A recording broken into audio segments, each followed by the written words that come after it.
So as you guys see, sitting outside, it is nighttime.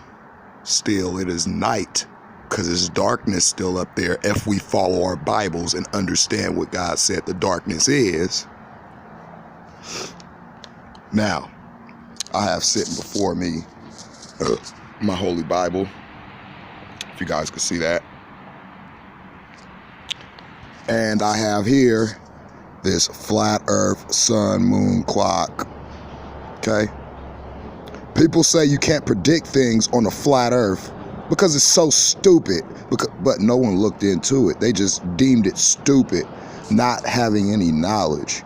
Now, it is 6:06 a.m., Wednesday, October 7th, 2020. The sun will rise at 7:12 a.m. The sun will set at 6:44 p.m. We're going to do an experiment and see if these times actually match up. They will never change. And as you see, the sun is over here right now. And it is, if anybody's in New York, you should be seeing the light separating the darkness right now. So it should be like turning light where you're at. So on this model, that's what it says. Now, to deviate from here over to my Bible, let's read the very beginning of this book and see what comes first before the sun rises. And it says here, since people think that NASA, Red's Rhetoric, and Steve McCray created this earth and they believe them over God's words, we know that they're not of God because they can't believe God's words. In the beginning, God created the heaven and the earth was without form. That means it was not a ball. And it was void. That means nothing was upon it. And the spirit of, and the earth was without form, and darkness was upon the face of the deep.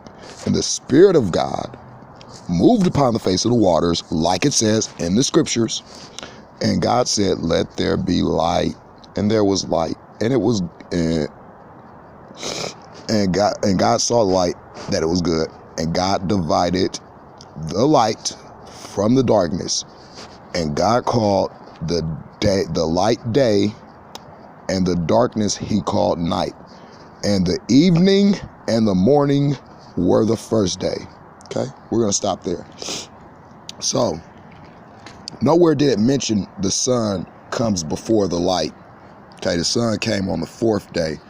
So now we're going to sit here and do some observations. Because isn't that what it's all about, Reds, doing observations? Why you can't do observations and see if the Bible's true? Why are you doing observations to go against the Bible, but you don't want to tell me how the sun is not 93 million miles away, but sitting above clouds? Instead, you want to tell me about a stupid sun dog. But you're not explaining the fact that you see the sun sitting in clouds. Though you say it's not sitting in clouds, you know 90 million miles away is not that close. Come on. Use your brain, Reds. I know you got one. Now, let's put this here and let Yah, take these stupid wise people up in their craftiness because they went up against God, and now I'm about to prove to them that the existence of God is real. And by the way, if the earth is constantly moving, then how come we don't have earthquakes every day? Why isn't there an everyday earthquake? See how stupid that sounds?